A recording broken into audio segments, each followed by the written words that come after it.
ሰሞኑን አንድ ግልጽ አዝማሚያ እየታየ ነው። አዝማሚያውን የፈጠሩትም ሆነ የተለያዩ የፖለቲካ ኃይሎች በግልጽ እየነገሩን በሀገሪቱ ሰፊ ማዕዘናት ለ17 ዓመታት በጦርነት እሳት ገሞራ ተቀቅለን ሹቀን ነው። አዲስ አበባችንም በደም ተጥለቅልቃ ነው።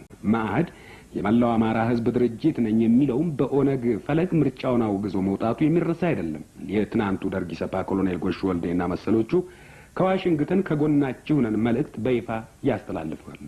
የኤርትራን ጥያቄ አፈታት በሰላማዊና ዴሞክራሲያዊ መንገድ መቃወም ሆነ መደገፍ የማንም ኢትዮጵያዊ ዜጋና ድርጅት ዴሞክራሲያዊ መብት ነው። የዚህ ሁሉ ሴራና ቅንብር ትኩረት ክልላችን አዲስ አበባ ነው። የእነዚህ ኃይሎች ብጥብጥና ትርምስም የመጀመሪያው ገፈት ቀማሽ የአዲስ አበባ ህዝብና መስተዳድር ነው።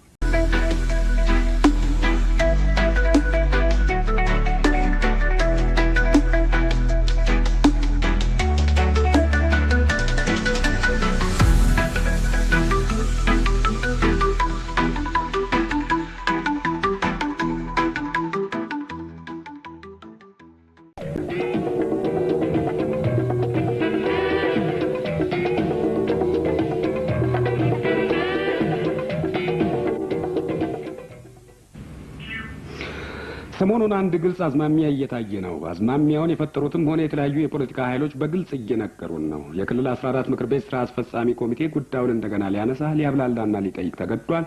ይህንንም ለህዝብ ይፋ ያደርጋል።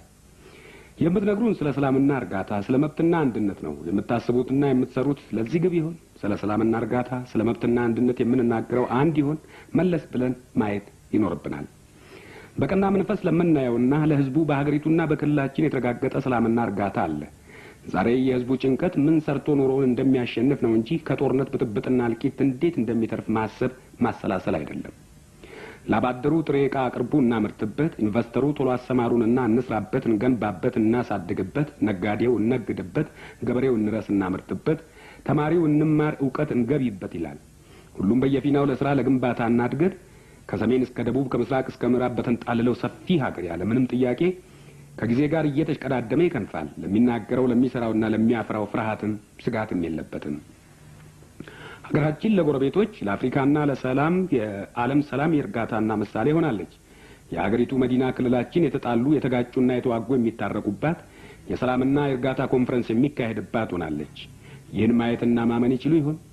የዛሬው የመብቶች ሁሉ መከበር የሰላምና እርጋታ መረጋገጥ ላይ የተደረሰው በዋዛ አይደለም። በሰሜን ጫፍ ለ30 ዓመታት በሀገሪቱ ሰፊ ማዕዘናት ለ17 ዓመታት በጦርነት እሳት ገሞራ ተቀቅለን ሹቀን ነው። አዲስ አበባችንም በደም ተጥለቅልቃ ነው።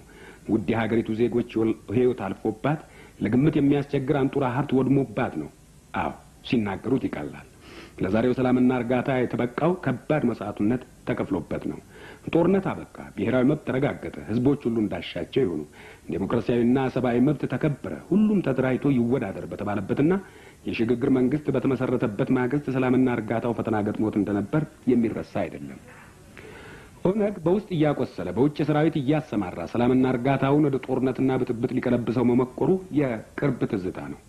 ጸረ ሰላም ባህሪው ይፋ ሲሆንና ሲጋለጥ በምርጫው አልሳተፍም የሽግግር መንግስት የለም ብሎ ጦርነት አውጆ መሸፈቱ ሰላም ለጠማው የኢትዮጵያ ህዝብ የሚረሳው አይደለም። መአህድ የመላው አማራ ህዝብ ድርጅት ነኝ የሚለውም በኦነግ ፈለግ ምርጫውን አውግዞ መውጣቱ የሚረሳ አይደለም። ሁሉም የምርጫውን ውጤት ኮንነው ተቀባይነት እንዳይኖረውም ጠይቀው ነበር። ለዓለም ህብረተሰብ በሀገሪቱ ሰላምና እርጋታ የለም ብጥብጥ ነው ብለውም አርድተው ነበር። ሰላምና እርጋታው ዴሞክራሲና ምርጫው እንዳልጣማቸው ዛሬ ሳይሆን ያኔውኑ በሰሩት ስራ አሳምረው አሳውቀውናል። ሰላምና እርጋታው ወደ ብጥብጥና ትርምስ እንዲመለስ ቢመኙም ሆነ ቢሰሩ ሳይሆን ቀረና ለዛሬው የበለጠ ሰላምና እርጋታ ተደረሰ። ለዚህም ዋጋ ተከፈለ፣ ህይወትም አለፈ፣ ሀብትም ጠፋ፣ ብዙ በደኖም ታየበት። የተገኘውን ሰላምና እርጋታ ተጠቅመው ህዝቦችም የታሰበላቸውን መበጣጠስ ሳይሆን የፈቅዱ አንድነቱን ማጠናከራቸውን ገለጹ፣ ተግባራዊም አደረጉ። የዓለም ህብረተሰብም እንደተመኙትና እንደነገሩት ጥርጣሬና መራራቅን ሳይሆን መቀራረብና መተማመንን ድጋፍ መሰንዘርን ተያያዘው። መውደቅ መፍረስና መንደድ የተመኙለት የሀገሪቱ ኢኮኖሚ እንደተመኙለት ሳይሆን የማንሰራሪያውን መንገድ ተያያዘው። ባጭሩ ሀገራችን የበለጠ ሰላምና እርጋታ የመብት መረጋገጥ ምሳሌ ሆነች። ይህን የመሰለ ሰላምና እርጋታ የኢኮኖሚ መሻሻልና ግንባታ እንዳይታይ ገና ከጧቱ የጣሩና የተጣጣሩ አነሰም በዛ ደም እንዲፈስ ያደረጉ የተመኙና የተሸነፉ ዛሬ የተሻለ ይዘው ይመጣሉ ብሎ መጠበቅ ከባብ እንቁላል እርግም መጠበቅ ይሆንብናል። በሚነግሩን ሳይሆን በሚሰሩት እያየን ነውና በሀገር ቤት በክልላችንና በዩኒቨርሲቲ ውስጥ የመሸጉት ሆን ብለው ብጥብጥ ይፈጥራሉ። ከውጭ ሀገር ኦነግ ከሎንዶን ደራሻቸው መሆኑን ይገልጣል። ሌላ በደኖችን ይመኝልናል። የትናንቱ ደርግ ኢሰፓ ኮሎኔል ጎሹ ወልዴና መሰሎቹ ከዋሽንግተን ከጎናችሁ ነን መልእክት በይፋ ያስተላልፋሉ። ኢትዮጵስ ጋዜጣ ሰላም የሰፈነባትን ጎንደርን የምድርና የአየር ከባድ መድፍና ታንክ ውጊያ አውድማነት ያረዳል። ሁሉም በአንድ ዘይቤ ይናገራሉ። ጥፋትና ጦርነት ይነግራሉ። ደም መፋሰስን ይቀሰቅሳሉ። ዩኒቨርሲቲውን ወደ ህገ ወጥነት ወደ ደም መፋሰሻነትና ብጥብጥ መናኸሪያነት ለወጡት። እነሱ ከበስተጀርባ ሆነው የትምህርት ቤት ወጣት ተማሪዎችን፣ የቤተሰብ ተስፋዎችን ልክ እንደ ትላንቱ ወደ ጥፋት ይመሯቸዋል። በብሔራዊ ማንነታቸው እንዲፋጩ፣ እንዲጋጩና እንዲተላለቁ ያዘጋጇቸዋል። የሚሰሩት እና በአይናችን የምናየው ይህንኑ ነው። ይህ ተግባራቸው ምንን ያሳያል? አይናቸውን ጨፍኑና እናሞኛችሁ ካላሉን በስተቀር ከሀገር ቤት እስከ ውጭ ሀገር የተቀነባበረ ሰላምና እርጋታን የሚያደፈርስ የማዕህድ ኦነግና ኢዲሃቅ ግልጽ እንቅስቃሴና ቅንብር ነው። ቅንብሩ የኤርትራ ሪፈረንደም መቃወምንና አንድነትን እንደገና እንደ አዲስ ሽፋን ይዞ ቀርቧል። የኤርትራን ጥያቄ አፈታት በሰላማዊና ዴሞክራሲያዊ መንገድ መቃወም ሆነ መደገፍ የማንም ኢትዮጵያዊ ዜጋና ድርጅት ዴሞክራሲያዊ መብት ነው። ይህን ዴሞክራሲያዊ መብት በአግባቡ መጠቀምና የኤርትራን ጥያቄ ሰበብ አድርገው የብጥብጥ የትርምስና የጦርነት ዓላማ ማራመድ፣ ሰላምና እርጋታውን ማደፍረስ፣ ህገወጥነትን ማስፋፋት ግን የተለየ ነው። የቅንብሩም ዓላማ ግልጽ ነው። ልክ እንደ ትናንቱ አሁን ያለውን ሰላምና እርጋታ ማደፍረስ፣ ብጥብጥና ደም መፋሰስን ማንገስ፣ የኢኮኖሚ ግንባታውን ማደናቀፍ፣ ተቋሞችን ማውደም ነው። የዚህ ሁሉ ሴራና ቅንብር ትኩረት ክልላችን አዲስ አበባ ነው። የእነዚህ ኃይሎች ብጥብጥና ትርምስም የመጀመሪያው ገፈት ቀማሽ የአዲስ አበባ ህዝብና መስተዳድር ነው። እነዚህ ጸረ ሰላም ኃይሎች የጀመሩት ብጥብጥና ትርምስ ከቀጠለ የክልሉ ህዝብ እጣ አስከፊ እንደሚሆን ከወዲሁ መገመት ይቻላል። ገና በትንሹ በመኮሩት እንኳን ልጆቹን ማስተማር አልቻለም። በዚህ የደም መፋሰስ እንቅስቃሴያቸው እንዲገፉ ከተለቀቁ ሰርቶ መኖር ይሳነዋል። ጭራሹንም ሰላምና እርጋታ አጥቶ ወደ ትናንቱ ሰቆቃ ይመለሳል።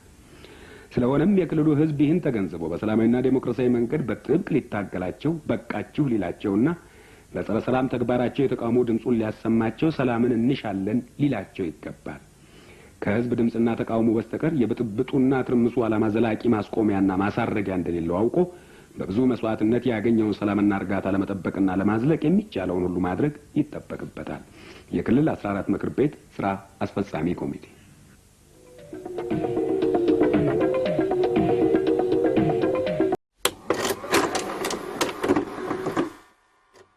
እንመርቃቸው ብለን ያዘልቃቸው